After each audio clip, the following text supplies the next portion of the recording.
ka chef ug usa ka resort mo share sa ilahang usa ka pinakalamian Sugpo, pugapo, kasoy. atong isda para maluto siya. Judging sa color maglami na gyud dayon siya kanon. Then once ibutang ang atoang sugpusoy, lemon, then kasoy, then crab fat sauce in which mo siya nakadaog hang, then cocoa jam for 3 to 5 minutes, then ready nang atoang sugpusoy. So yeah, make one at home now na. So much Chef Andre.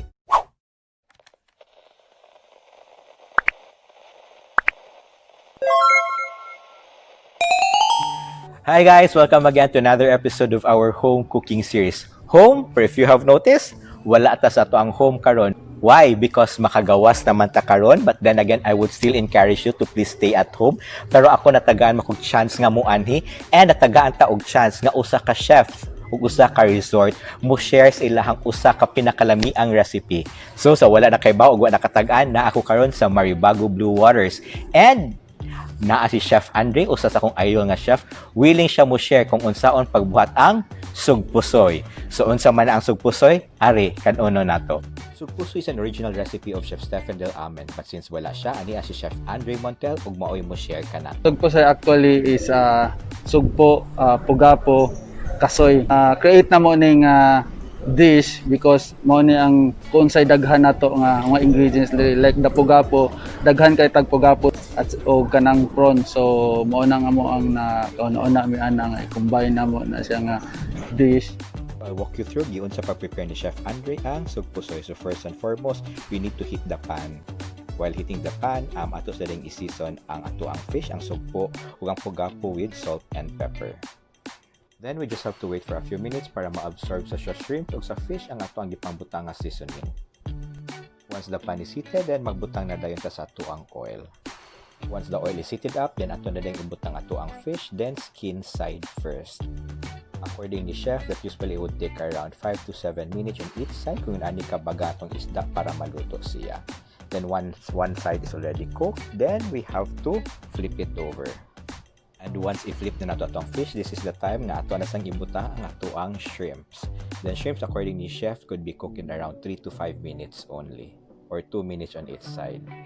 Kanang looking from it gali o kanang judging sa color maglami na gyud dayon siya kanon. Then once maluto na atong isda ug ato ang shrimp, then it's time nga ato sa siyang haunon kay magbuhat ta sa ato ang sauce. And now let's try to make the sauce. So in the same pan nganhan nato ibutang ato ang garlic as well as atong onion. Then we have to stir fry it a little bit. Then once it's cooked, nganhan nato ibutang ang ato ang sugpusoy sauce. So unsa di ay ang nag-constitute sa ato ang sugpusoy sauce? So it constitutes of onions, garlic, then black pepper, then ginger, then lemon, then kasoy, then crab fat sauce in which mo siya nakadaog bida, patis, bagoong, sili if ever gana kaghang, then cocoa jam, then cornstarch if ever gana kag espiso, and we also have pepper, lime, and coconut milk. Once nifikin na ang sauce, that's the time we have to put our soup for our fish back. Then ato yung i-coat og tarong sa sauce para ma-absorb niya ang ato ang sugpusoy sauce. Then, after that, it's time to put also our shrimps. Then, butangan na sa dayan itong extra pepper lime para mas more flavor ko no ang ato ang sugpusoy. And after 3 to 5 minutes, then, ready na ang ato ang sugpusoy. Time to plate it. Of course, naagyo na sa presentation that makes the dish more tasty and more delicious. So muna, we put the fish first, then followed by the shrimps. Then, after that, ato dayong butangan og sauce.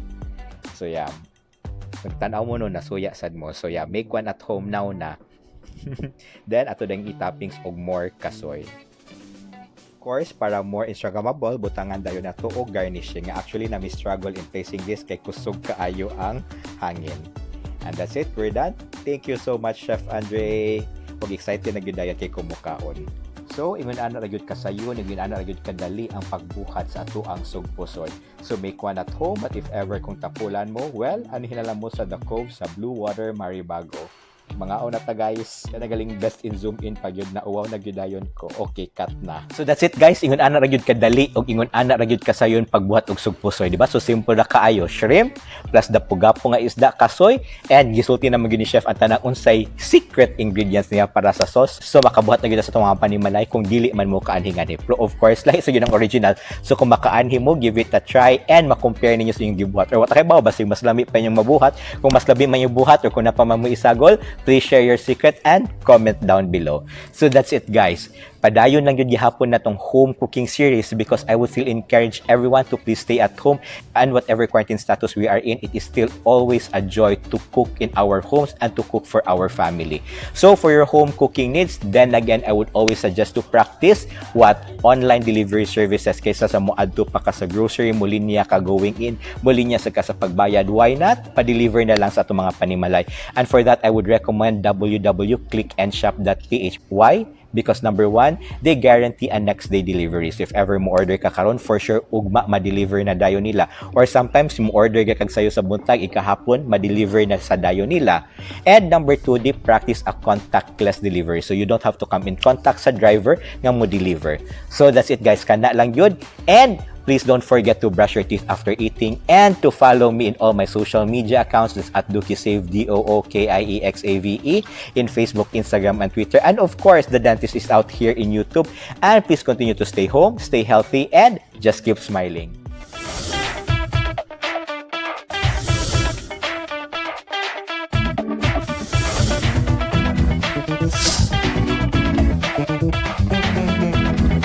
Thank you.